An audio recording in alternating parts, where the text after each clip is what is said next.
Hello guys, ഇതാണ് എൻ്റെ ഉമ്മ ഉണ്ടാക്കി കൊടുത്താണ് കേട്ടോ. എന്താണിത്? ഇതെന്തിങ്ങി ചക്കാപ്പം. ചക്കപ്പം കേട്ടോ. അപ്പൊ ഞാൻ കോഴിക്കോടൻ സ്പെഷ്യൽ ചക്കാപ്പം. നമ്മൾ എന്നിട്ട് ചക്കപ്പാണ് ഇത്.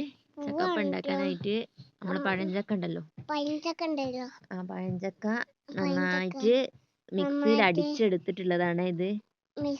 ഇത് പിന്നെ ചിലവർ ഇത് നാര് പോക്കുകയൊക്കെ ചെയ്യും. അതിൻ്റെ ഒന്നും ആവശ്യമില്ല കേട്ടോ.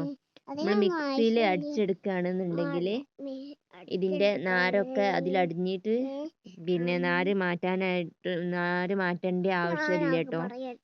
പിന്നെ അതിലേക്ക് ചേർത്ത് കൊടുക്കാനായിട്ട് ഗോതമ്പ് പൊടി, പിന്നെ നമ്മളെ പത്തിരിപ്പൊടി ഉണ്ടല്ലോ, അരിപ്പൊടി, പച്ചരി പൊടിച്ച പൊടിയും പിന്നെ ഗോതമ്പ് പൊടിയും കൂടി മിക്സ് ചെയ്തിട്ടുള്ളതാണ് ഇത്. ഗോതമ്പ് പൊടിയാണ് അധികമായിട്ട് നമ്മൾ ഉപയോഗിക്കുന്നത്.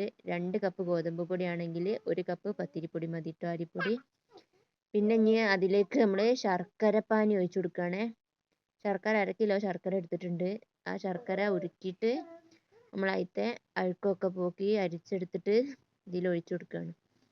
ഒഴിച്ച് കൊടുത്തതിന് ശേഷം പിന്നെ നമ്മൾ വെള്ളം ആവശ്യമുണ്ടെങ്കിൽ മാത്രം ഒഴിച്ചാൽ മതി. ഈ വെള്ളം ഒഴിച്ചതിന് ശേഷം നമ്മൾ പൊടികളൊക്കെ ഇട്ട് കൊടുത്തിട്ട് നന്നായിട്ട് മിക്സ് ചെയ്ത് നോക്കിയിട്ട് വെള്ളം ആവശ്യമുണ്ടെന്നുണ്ടെങ്കിൽ ഒഴിച്ചെടുത്താൽ മതി.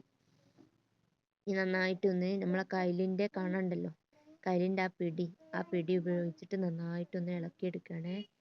ഇല്ലയെന്നുണ്ടെങ്കിൽ കയ്യിൽ ഒടിഞ്ഞു പോകും കേട്ടോ. ഇത് നമ്മളെ ചിരട്ടക്കൈയിലാണ്. അതിൻ്റെ ഈ തവി വെച്ചിട്ട് നന്നായിട്ട് ഇങ്ങനെ ഇളക്കി യോജിപ്പിക്കുകയാണ്. ഉമ്മൻ്റെ സ്പെഷ്യൽ ചക്കാപ്പാണ് കേട്ടോ. പിന്നെ അതിലേക്ക് നമ്മൾ ഇട്ട് കൊടുക്കുന്നത് ജീരകപ്പൊടിയാണ് കേട്ടോ. നല്ല ജീരകം ഉണ്ടല്ലോ, ചെറിയ ജീരകം പൊടിച്ചത് 2 ടേബിൾ സ്പൂൺ ഇട്ടിട്ടുണ്ട്. പിന്നെ കുറച്ച് ഉപ്പ് ഇട്ട് കൊടുക്കുന്നുണ്ട്, ഒരു തരി ഉപ്പ്. നമ്മൾ മധുരമൊക്കെ ഒന്ന് ബാലൻസ് ചെയ്യാൻ വേണ്ടിയിട്ട് കുറച്ച് ഉപ്പ് ചേർത്ത് കൊടുക്കുകയാണ്. പിന്നെ കാര്യമായിട്ടൊന്നും വേണ്ട. പിന്നെ ഇത് തന്നെയാണ് ഇതിൽ മെയിനായിട്ട് വേണ്ടത്. പിന്നെ ഏലക്കായ പൊടിച്ചത് ചേർക്കണം എന്നുള്ളവർക്കാണെങ്കിൽ ചേർത്ത് കൊടുക്കുക കേട്ടോ. നമ്മളിതിൽ ചേർത്തിട്ടില്ല, അതിന് പകരമാണ് ജീരകപ്പൊടി ചേർത്തത്. ചിലവർക്ക് ജീരകത്തിൻ്റെ ചുവ ഇഷ്ടപ്പെടില്ല, അപ്പോൾ അങ്ങനെയുള്ളവർക്കാണെങ്കിൽ ഏലക്കായ പൊടിച്ചിടേ. പിന്നെ ഗ്യാസിൻ്റെ പ്രോബ്ലം ഒക്കെ ഉള്ളവർക്ക് ഈ ജീരകപ്പൊടി തന്നെ നന്നാവുക.